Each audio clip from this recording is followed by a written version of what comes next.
나의 사랑하는 사람아, 나의 사랑 어여쁜 자여, 겨울도 가고 비 그쳤으니 일어나 걸어가자. 동산에는 예쁜 꽃 피고 작은 새들 노래 부르니 나의 사랑 어여쁜 자여, 일어나서 함께 가자. 주님 계시는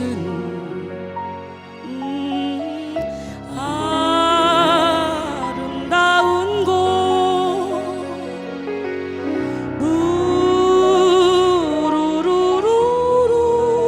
루루루루루, 우리 모두 함께 가자.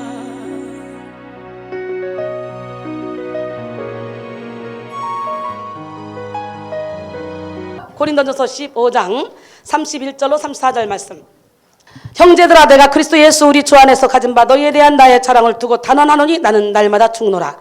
내가 사람의 방법으로 에베소에서 맹수와 더불어 싸웠다면 내게 무슨 유익이 있으리요? 죽은 자가 다시 살아나지 못한다면 내일 죽을 터이니 먹고 마시자 하리라. 속지 말라. 악한 동무들은 선한 행실을 더럽히나니 깨어 의를 행하고 죄를 짓지 말라. 하나님을 알지 못하는 자가 있기로 내가 너희를 부끄럽게 하기 위하여 말하노라. 여러분, 오리부흥회가 있었습니다. 오리 목사는 아주 이순희처럼 성령이 충만했습니다. 그래서 설교를 합니다. 여러분, 강이 가로막혀도 소용없습니다. 우리는 날아가면 됩니다. 산이 가로막혀 있어도 필요 없습니다. 우리는 날아가면 됩니다. 어떤 장애물이 있어도 관계없습니다. 우리는 날아가면 됩니다. 막 오리 목사가 이순희 목사처럼 막 성령의 불을 받아가지고 막 소리를 질렀어요. 근데 여러분들처럼 아멘 아멘 아멘 그러는데 이게 웬일입니까? 성령이 충만한 가운데 예배가 끝났는데 집에 들어갈 때 날아갔겠어요? 걸어갔겠어요? 한 명도 안 날아가고 오리궁뎅이를 띠뚱띠뚱 하면서 걸어서 나갔던 거예요. 날아가는 여러분이 되길 원해요. 우리 인생에는 자기가 입으로 돌려서 바람개비를 돌리며 사는 인생이 있는가 하면 이순희처럼 성령의 바람에 의해서 분차를 돌리며 사는 인생이 있어요. 1 더하기 1은 수학적인 계산법은 2입니다. 그 이상 올라가면 틀려요. 사업적인 계산법은 1 더하기 1은 3이 될 수도 있고 5가 될 수도 있고 10이 될 수 있어요. 그러나 신앙적인 계산법은 무한대예요. 백지수표. 저는 365일 그렇게 살고 있어요. 너무너무 신기하고 놀랍게 어떤 큰 교회에서도 할 수 없는 그런 일을 우리는 하잖아요. 얼마나 많은 제자들을 양성했습니까? 우리 하나님은 살아계신데 그 제자들이 곳곳에서 지금 빛을 발하고 있어요. 주의 종은 많지만 참된 주의 종을 찾기 힘든 이 시대에 우리는 참된 주의 종을 만들기 위해서 철저히 죽어라. 날마다 한계를 돌파하는 삶을 살아라. 하나님을 만나라. 그러기 위해서는 철저히 나를 죽여야 된다. 사도 바울이 날마다 자기가 죽는 것을 자랑한다는 것처럼 우리는 죽어야 된다. 깨져야 된다. 부서져야 된다. 무너져야 된다. 365일 매일 목이 터져라 그렇게 설교하고 있잖아요. 근데 못 부셔지는 사람 있더라고, 한두 명. 오늘 이 시간에 박살납시다. 죽기는 하루 같 천년 같고 천년이 하루 같다 말씀했어요. 인간은 누구나 다 한계가 있습니다. 시간의 한계, 공간의 한계, 물질의 한계, 건강의 한계, 인간 관계의 한계 등 수많은 한계에 부딪히며 살아갈 수밖에 없어요. 그러나 예수 안에 거하면 한계가 없습니다. 내게 능력 주시는 자 안에서 나는 모든 것을 할 수 있는 자. 고백한 사도 바울처럼 저는 마이크 하나만 붙잡고 전 세계 어디를 가도 제발 우리 집에 머물러 주세요. 토론토 갔더니 성전을 두더니 자동차를 사주더니 모든 걸 다 해줘. 우리 하나님은 살아계셔요. 어제나 오늘나 영원토록 동일하신 하나님은 불꽃 같은 눈동자로 우리를 지켜보고 계시면서 우리가 신령과 진정으로 하나님을 높이고 하나님을 찬양할 때 우리를 통해 일하시는 분이에요. 그래서 죽어야 돼요. 깨져야 돼요. 부서져야 돼요. 깨지지 못하고 죽지 못하고 부서지지 못하고 비우지 못한 상태에서 주의 종이 되니까 능력이 안 나가는 거예요. 양심 역사가 일어나는 거예요. 우리는 오직 어둠의 영을 몰아내고 성령으로 충만해서 성령의 바람을 일으키며 살아가야 돼요. 헤르만 헤세가 쓴 데미안에 보면 이런 말이 나옵니다. 새는 알에서 나오려고 투쟁한다. 새는 하나님께로 날아간다. 뭡니까? 알은 나라는 틀이에요. 나라는 세계에서 빠져나와야 된다는 거야. 나라는 틀을 깨야 된다는 거야. 내 생각을 무너뜨려야 되는 거야. 내 생각 하나님 생각은 다릅니다. 내 뜻과 하나님 뜻도 다릅니다. 하나님의 어리석음이 사람보다 지혜롭고 하나님의 약하심이 사람보다 강하다고 고린도서 1장 25절은 말씀하시잖아요. 그렇기 때문에 나를 깨뜨리지 않으면, 마음가짐을 베지 않으면 절대로 우리는 하나님께 속할 수도 없고 하나님의 뜻대로 살아갈 수도 없는 연약한 존재들입니다. 왜? 날 때부터 너희는 마귀의 자녀라는 거예요. 거짓말쟁이 마귀의 자녀. 요한복음 8장 44절에 보니까 또 날 때부터 죄 중에 태어난다는 거예요. 시편 51편 5절에 보니까. 그런데 선한 일을 행할 수 없는 사람들이에요. 그러나 내가 깨지고 부서질 때 예수님의 사랑의 너비와 길이와 높이와 깊이를 깨달으면 내가 사랑하며 살아야지, 용서하며 살아야지, 선한 일 하며 살아야지. 필요 없습니다. 저절로 그게 됩니다. 그런 삶을 살아야 되지 않겠습니까? 제가 그런 삶을 살고 있잖아요. 여러분, 오늘 이 시간에 나라는 틀을 깨부십시다. 이 알은 나의 한계예요. 한계. 이 알로 머물러 있으면 안 돼요. 뚫고 나와야 되는 거예요. 한계는 다른 말로 말하면 자기 합리화라고 할 수 있어요. 마귀는 육의 생각을 우리에게 투입시키므로 우리의 인생의 껍질을 만듭니다. 그래서 우리도 모르는 사이에 자꾸 껍질을 덧입어요. 가시게 옷을 자꾸 입어요. 가면을 자꾸 씁니다. 영적인 안내자가 교만하다. 그 영적인 안내자 아니에요. 나는 목이 곧고 목 분질러버리고 싶어. 그런 목사님들 보면 겸손해야 돼요. 가을에 곡식이 익으면 익을수록 더 숙입니다. 은혜를 받으면 받을수록 더 겸손해집니다. 더 낮아집니다. 어린아이 같은 심령이 되는 거예요. 그게 제대로 은혜를 받고 있고 제대로 하나님의 인도를 받고 사는 삶이에요. 우리 깨집시다. 마귀는 육의 생각을 우리에게 투입시키므로 우리의 인생의 껍질을 만들어요. 예, 하나님의 진리는 껍질을 깨고 자유케 하지만 마귀의 소리는 우리를 결박시키고 갇히게 하며 제한된 삶을 살게 합니다. 마귀가 만든 육의 껍질은 부정과 불신을 만들어내요. 이건 안 되는 거야. 내 병은 고쳐지지 않는 거야. 나는 여기까지야. 여기까지가 한계야. 나는 하나님께 존재하게 쓰임받을 수 없어. 등등. 우리는 한계를 깨고 나와야 돼. 이 열정 누가 주셔? 주님이 주신 열정. 그 힘만 있으면 못할 일이 없습니다. 여호와를 앙망하는 자의 셈이 옵니다. 그 새 힘으로 살아가시길 바랍니다. 할렐루야. 예, 나는 여러분이 스스로 자신의 한계의 틀에 갇혀있지 않기를 원합니다. 보세요. 평신도 집사가 그것도 미국에서 부흥사로 발탁돼요.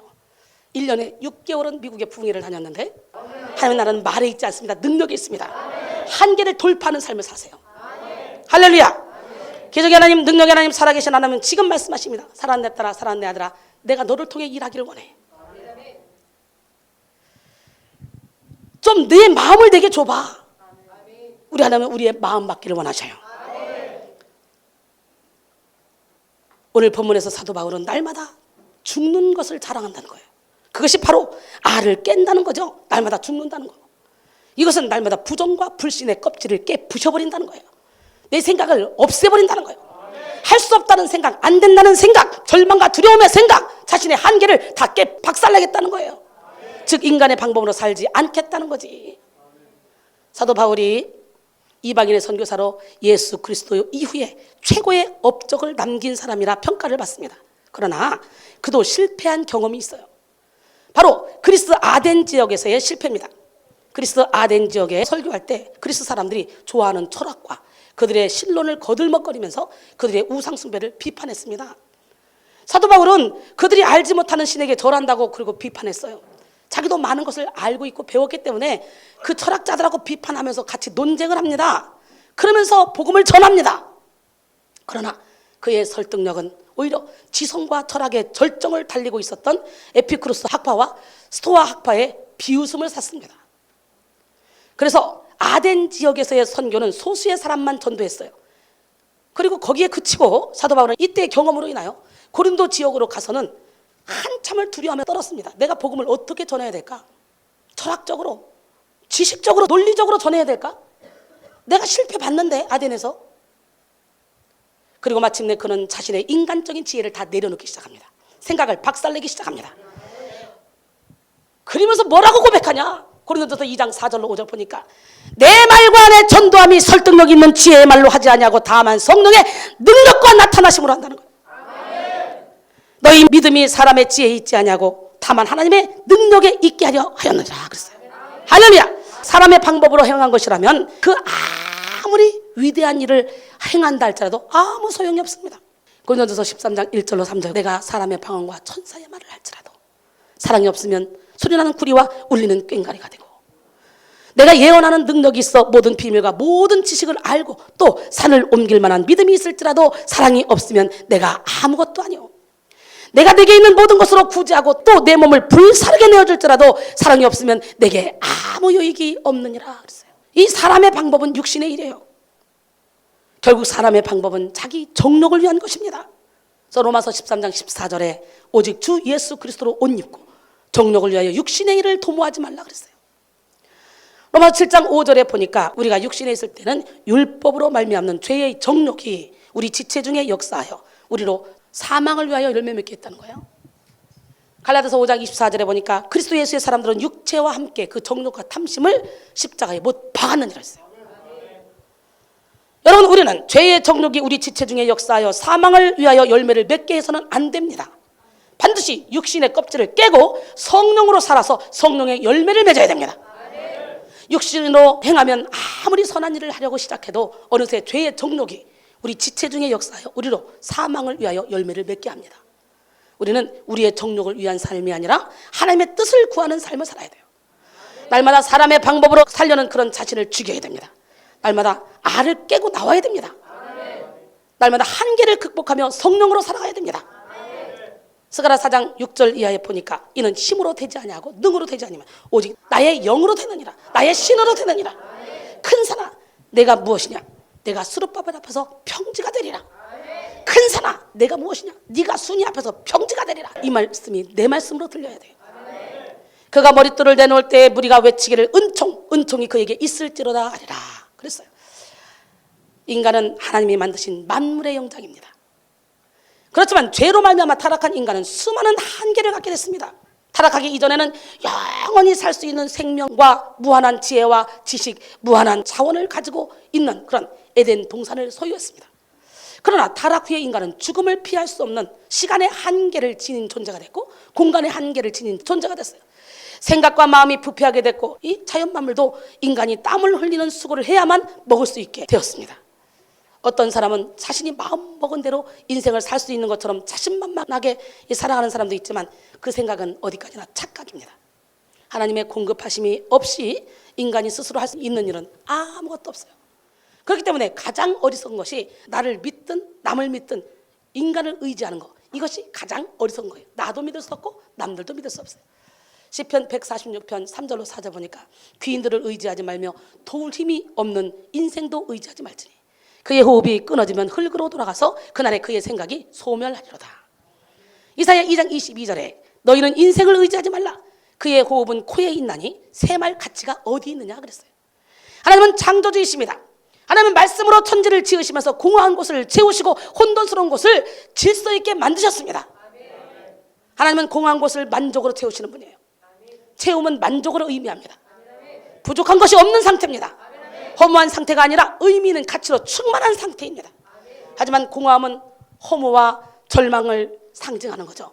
영의 사람은 만족의 사람이고 육의 사람은 결핍의 사람입니다. 만족은 영의 사람이 누리는 축복이기 때문에 환경과 조건에서 오는 것이 아닙니다. 예수님 한 분으로부터 옵니다. 오직 하나님께로부터만 옵니다.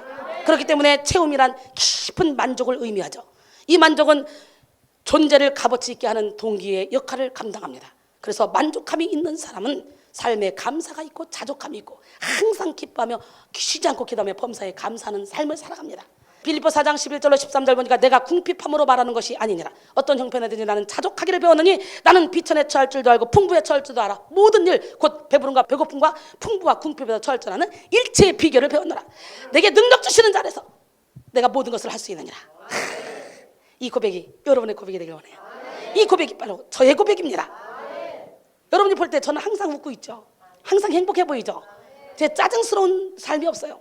물론 영적 훈련 시키다가 말귀 못 알아듣고 이상한 짓 하면 혼나죠. 딘통은 나죠. 제 무섭죠.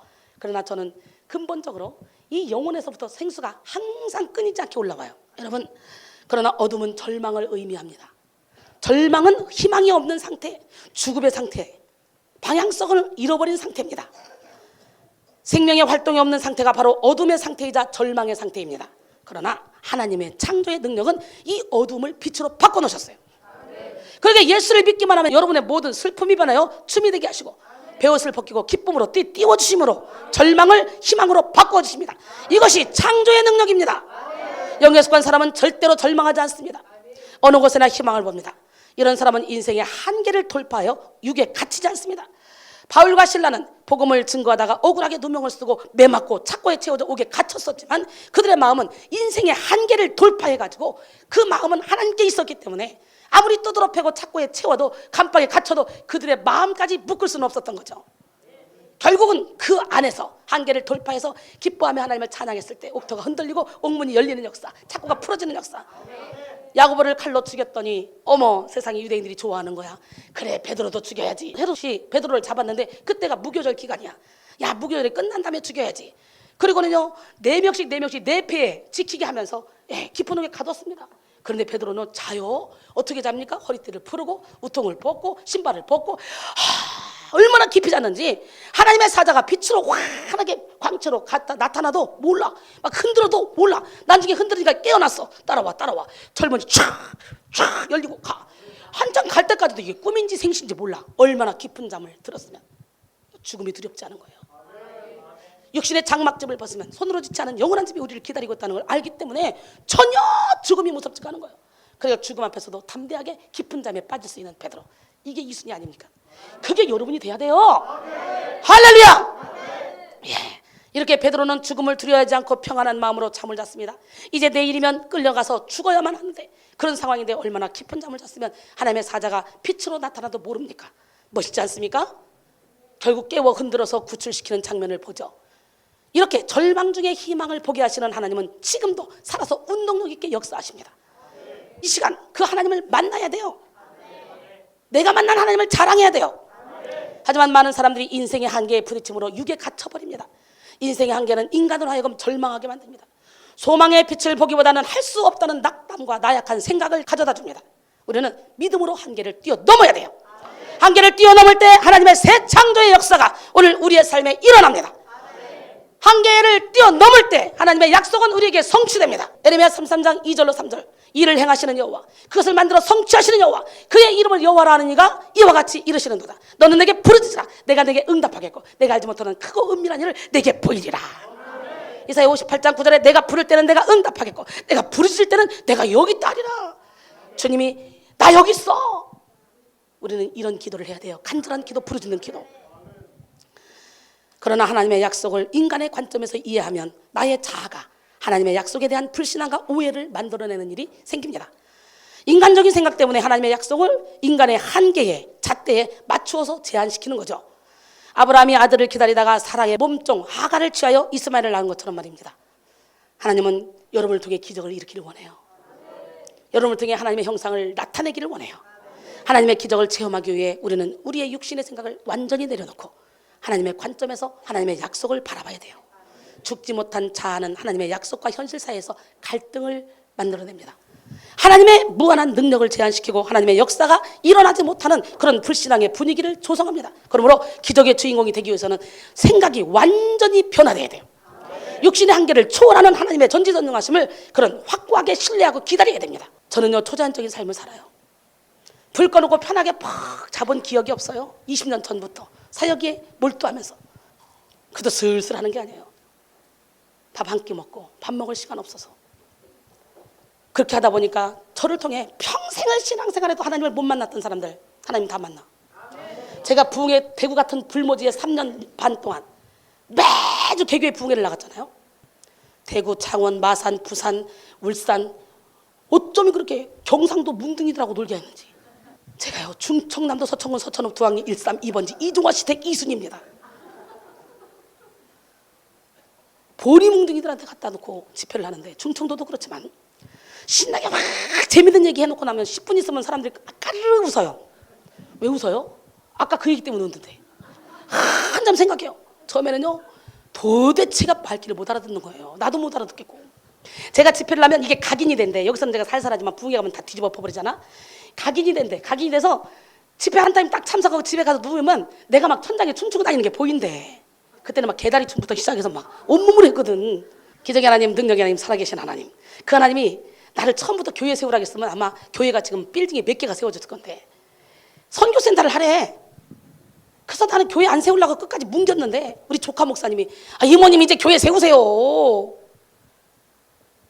그래서 세웠더니 그냥 2년 반 만에 교회를 3개를 연거푸 막 세웠네. 우리만 1년에 하나씩 교회 팍팍팍 세우다가 나중에 이제 엄청난 역사 일어날 것 같지? 1년까지 걸리면 안 돼. 제자들이 많기 때문에 이제 1년에 몇 개씩 세워야 돼. 그래야 700개가 세워지지. 그 전 세계를 물이 받아든 거지. 여호와의 영광으로 덮어야지. 근데 내가 이런 말하면 다 허황된 말이라고 생각하겠지만 우리 그 이루어지고 있잖아. 기적이 일어나고 있잖아. 현실적으로 이루어지고 있잖아. 안 되는 거 없습니다. 믿음대로 됩니다. 할렐루야. 하나님은 전지전능하신 분입니다. 하나님의 아들 예수 그리스도는 가시는 곳곳마다 엄청난 기적과 이적과 표적을 나타내셨습니다. 땅에서 하늘의 능력이 나타난 사건들이 연속이었어요. 이런 예수님의 능력을 보면서 사람들은 기뻐했고 자유했으며 고통에서 해방됐습니다. 그런데 예수님의 권능의 능력이 극히 제한된 곳이 있었어요. 어디입니까? 고향입니다. 고향. 마가복음 6장 1절로 5절까지 보니까 예수께서 거기를 떠나사 고향으로 가시니 제자들도 따르니라. 안식일이 되어 회당에서 가르치시니 많은 사람이 듣고 놀라 이르되 이 사람이 어디서 이런 것을 얻었느냐. 이 사람이 받은 지혜와 그 손으로 이루어지는 이런 권능이 어찌 됨이냐. 이 사람이 마리아의 아들 목수가 아니냐. 야고보와 요셉과 유다와 시몬의 형제가 아니냐. 그 너희들이 우리와 함께 여기 있지 않냐 하고 예수를 배척한지라. 예수께서 그들에게 이르시되 선지자가 자기 고향과 자기 친척과 자기 집 외에서는 존경받지 못함이 없느니라 하시며 거기서는 아무 권능도 행하실 수 없어 다만 소수의 병자에게 안수하고 고쳤다 이렇게 말하죠. 예수님은 고향의 회당에서 가르치셨어요. 많은 사람들이 예수님의 가르침에 놀랐습니다. 그리고 이런 하늘의 지혜가 어디로부터 온 것인지를 물었어요. 그러나 그들은 예수님의 능력에 놀라기는 했지만 그들이 이미 알고 있는 예수님에 대한 고정관념 때문에 예수님의 능력을 이해하지 못했고 믿으려고 하지도 않았습니다. 그들은 예수님은 그저 마리아의 아들 목수 동네에 같이 살았던 사람으로 알고 있었고 예수님을 달갑지 않게 여겼습니다. 이런 선입견과 불신이 예수님의 능력을 제한시킨 거죠. 그들이 이해하고 있는 생각과 이해의 벽이 하늘의 능력을 가로막는 순간이었습니다. 그러기에 우리도 우리의 틀을 깨야 되는 거예요. 우리의 생각을 내려놔야 되는 거예요. 일자 무식쟁이가 여기서 지금 성령의 불을 받았어. 일자 무식쟁이가 21일 다니엘 기도회를 통해 완전히 성령의 불을 받았어. 그때 막 말에 권세가 있어. 능력이 나와. 막 병이 고쳐져. 에이, 쟤 원래 저랬던 애인데 이러면 안 된다는 거예요. 내가 먼저 믿었다 할지라도 이 사람이 하나님 손에 붙들려서 능력을 받았으면 나 기도해줘. 나 고쳐줘. 가야 되는 거예요. 우리 하나님, 번쩍이 하나님은 살아계십니다. 오직 하나님께 여러분의 삶을 맡겨드리는 기적의 주인공이 되어야 될 줄 믿습니다. 하나님은 어제나 오늘이나 영원토록 동일하신 분이에요. 하나님은 지금도 살아서 운동 있게 역사하십니다. 유두고도 얼마나 바울이 설교를 못했으면 졸다가 떨어졌을까. 죽었는데 베드로는 욥바의 다비다를 살렸지. 그런 것처럼요. 현재도 그런 역사가 일어나요. 여기는 아주 다 기적의 주인공들이잖아. 간증시키면 다 엄청난 간증거리 다 갖고 있잖아 우리. 여러분 날마다 한계를 돌파하는 삶을 살아야 되겠지. 그러기 위해서는 우리는 어떻게 해야 되냐. 먼저 자신을 비우고 하나님의 것으로 채워야 돼. 자신을 비우고 하나님의 것으로 채우면 우리는 한계를 넘어서게 됩니다. 그러기에 우리는 세상 것을 온전히 비우고 오직 성령으로 살아야 돼요. 고린도서 2장 9절로 14절까지 보니까 기록된 바 하나님이 자기를 사랑하는 자들을 위하여 예비하신 모든 것은 눈으로 보지 못하고 귀로도 듣지 못하고 사람의 마음으로도 생각하지 못하였던 것 같으니라. 오직 하나님의 성령으로 이것을 우리에게 보이셨으니 성령은 모든 것 곧 하나님의 깊은 것까지도 통달하시느니라. 사람의 일을 사람의 속에 있는 영 외에 누가 알리요. 이와 같이 하나님의 일도 하나님의 영 외에는 아무도 알지 못하느니라. 우리가 세상의 영을 받지 아니하고 오직 하나님께로부터 온 영을 받았으니 이는 우리로 하여금 하나님께서 우리에게 은혜로 주신 것들을 알게 하려 하심이라. 우리가 이것을 말하거니와 사람의 지혜가 가르친 말로 아니하고 오직 성령께서 가르친 것으로 하니 영적인 일은 영적인 것으로 분별하느니라. 육에 속한 사람은 하나님의 성령의 일들을 받지 아니하나니 이는 그것들이 그에게는 어리석게 보이며 또 그는 그것들을 알 수도 없나니 그러한 일은 영적으로 분별되기 때문이라. 그 다음에 날마다 한계를 돌파하는 삶을 살기 위해서는요 처음 마음 처음 열정으로 돌아가야 돼. 처음 열정은 사랑으로 살게 하고 성령으로 살게 합니다. 우리는 처음 열정을 가지고 날마다 알을 깨고 나와야 돼요. 에베소 교인들에게 처음 사랑을 회복하라고 그러잖아요. 그 다음에 날마다 한계를 돌파하는 삶을 살기 위해서는 모든 것이 내 것이 아님을 주님의 것임을 인정해야 돼요. 내가 해야 된다는 생각을 버려야 됩니다. 이사야 43장 1절에 보니까 야곱아 너를 창조하신 여호와께서 지금 말씀하시니라. 이스라엘아, 너를 지으신 이가 지금 말씀하시네. 너는 두려워하지 말라. 내가 너를 구속하고 내가 너를 지명하여 불러나니 너는 내 것이라. 네가 물 가운데 지날지라도 물이 너를 침몰치 못하며 네가 불 가운데 지날지라도 불이 너를 사르지 못하리라. 할렐루야. 우리는 주님의 것입니다. 핏값으로 산. 그렇기 때문에 우리 몸으로 영광을 돌려야 됩니다. 고린도서 6장 19절로 20절 그렇게 말씀하시잖아요. 우리의 인생은 예수 그리스도의 생명의 가치를 가지고 있습니다. 너무 비싸서 값을 매길 수 없는, 너무 큰 가치여서 말로 다 형용할 수 없는 그런 가치를 가진 인생입니다. 어깨 힘줘요. 나는 왕 같은 제사장이다. 나는 거룩한 하나님의 나라다. 나는 하나님의 소유된 백성이다. 나는 하나님의 선전물이다. 나는 우습게 보지 마라. 나는 걸작품이다. 나는 명품이다. 우리 보통 사람 아니에요. 이런 높은 자존감을 가지고 세상을 이기며 환경을 이기며 살아가기 바랍니다. 우리가 하나님 것인 동시에 우리는 또 청지기입니다.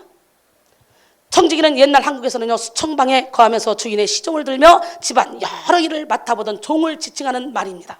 우리는 날마다 죽음으로 청지기 인생을 살아야 돼요.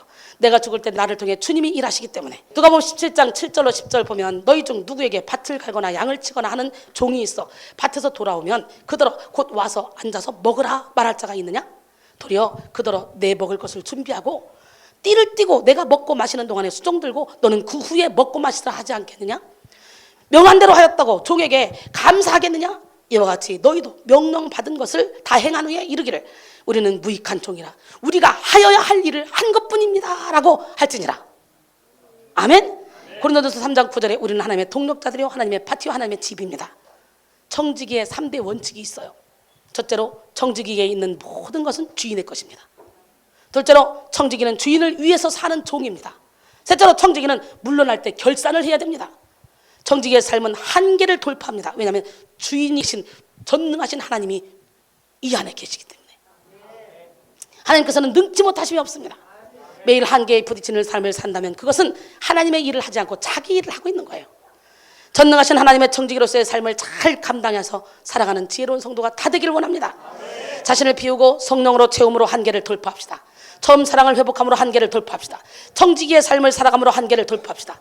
날마다 한계를 돌파하는 삶을 사는 우리 모두가 되기를 소원합니다. 그럴 때 하나님은 우리를 통해 놀라운 역사를 일으켜줄 줄 믿습니다.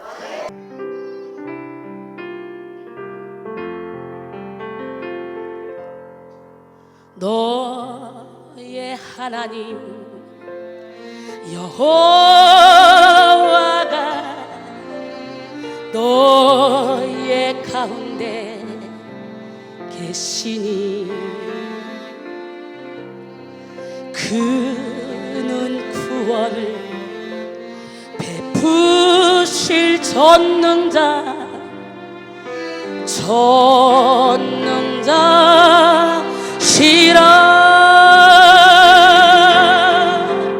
그가 너로 인하여 기쁨을 이기지 못하시며 너를 잠잠히